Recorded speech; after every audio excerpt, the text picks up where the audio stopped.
ओम श्री परमात्मा नमः।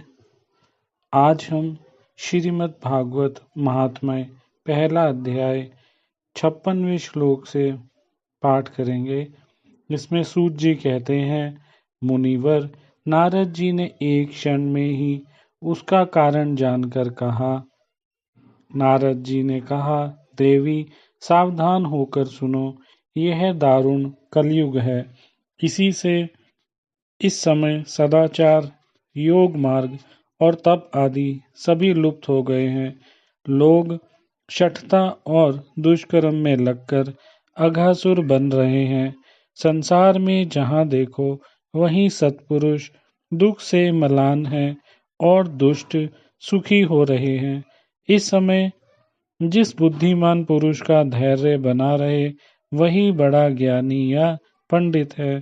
पृथ्वी क्रमशः प्रतिवर्ष शेष जी के लिए भार रूप होती जा रही है।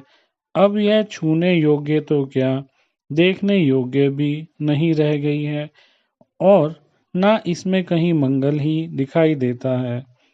अब किसी को पुत्रों के साथ तुम्हारा दर्शन भी नहीं होता। विषय अनुराग के कारण अंधे बने हुए जीवों से उपेक्षित होकर तुम जर्जर हो रही थी। वृंदावन के संयोग से तुम फिर नवीन तरुणी हो गई हो। अतः यह वृंदावन धाम धन्य है, जहाँ भक्ति सर्वत्र नृत्य कर रही है। परंतु तुम्हारे इन दोनों पुत्रों को यहाँ कोई ग्राहक नहीं है, इसीलिए इनका बुढ़ापा नहीं छूट रहा है।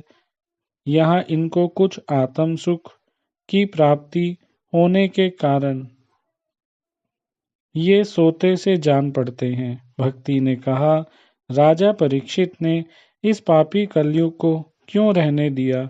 इसके आते ही सब वस्तुओं का सार ना जाने कहाँ चला गया। करुणा में श्री हरि से भी यह अधर्म कैसे देखा जाता है। हे मुने, मेरा यह संदेह दूर कीजिए। आपके वचनों से मुझे बड़ी शांति मिली है। नारद जी ने कहा, बाले, यदि तुमने पूछा है तो प्रेम से सुनो। कल्याणी, मैं तुम्हें सब बताऊंगा और तुम्हारा दुख दूर हो जाएगा। जिस दिन भगवान श्री कृष्ण इस भूलोक को छोड़कर अपने परम धाम को पधारे, उसी दिन से यहाँ संपूर्ण साधनों में बाधा डालने वाला कलयुग आ गया। दिग्विजय के समय राजा परीक्षित की दृष्टि पड़ने पर कलयुग दीन के समान उनकी शरण में आया।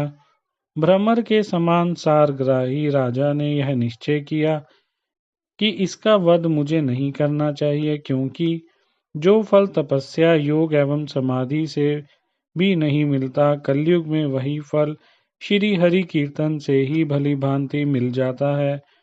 इस प्रकार सारहीन होने पर भी उसे इस एक ही दृष्टि से सार युक्त देखकर उन्होंने कलयुग में उत्पन्न होने वाले जीवों के सुख के लिए ही इसे रहने दिया था। इस समय लोगों के कुकर्म में प्रवृत्त होने के कारण सभी वस्तुओं का सार निकल गया है और पृथ्वी के सारे पदार्थ ब्रजहीन भूसी के समान हो गए हैं। ब्राह्मण केवल अन्न धन आदि के लोभवश घर घर एवं जन जन को भागवत की कथा सुनाने लगे हैं। इसीलिए कथा का सार चला गया। तीर्थों में नाना प्रकार के अत्यंत घोर कर्म करने वाले नास्तिक और नारकी पुरुष भी रहने लगे हैं। इसीलिए तीर्थों का भी प्रभाव जाता रहा। जिनका चित्त निरंतर काम, क्रोध, महान लोभ और तृष्णा से तपता रहता है, वे भी तपस्या का ढोंग करने लगे हैं। इसीलिए तप का भी सार निकल गया। मन पर काबू न होने के कारण तथा लोभ, दंभ और पाखंड का आश्रय लेने के कारण एवं शास्त्र का अभ्यास न करने से ध्यान योग का फल मिट गया। पंडितों की यह दशा है कि वे अपनी स्त्रियों के साथ भैंसों की तरह रमन करते हैं। उनमें संतान पैदा करने की ही कुशलता पाई जाती है। मुक्ति साधन में वे सर्वथा अकुशल हैं। संप्रदाय अनुसार प्राप्त हुई वैष्णवता भी कहीं देखने में नहीं आती है। इस प्रकार जगह जगह सभी वस्तुओं का सार लुप्त हो गया है।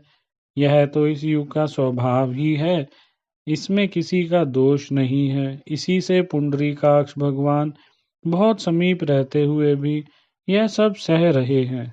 सूत जी कहते हैं, शौनक जी, इस प्रकार देवऋषि नारद के वचन सुनकर भक्ति को बड़ा आश्चर्य हुआ। फिर उसने जो कुछ कहा उसे सुनिए। भक्ति ने कहा, हे देवऋषि, आप धन्य हैं। मेरा बड़ा सौभाग्य था जो आपका समागम हुआ। संसार में साधुओं का दर्शन ही समस्त सिद्धियों का परम कारण है।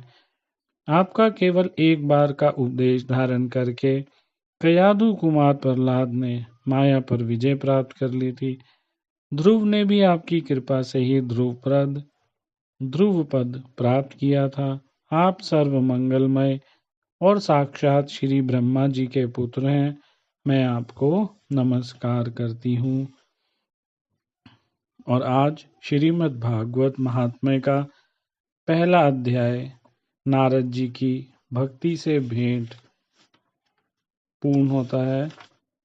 कल हम पढ़ेंगे श्रीमद् भागवत महात्म्य का दूसरा अध्याय, भक्ति का दुख दूर करने के लिए नारद जी का उद्योग।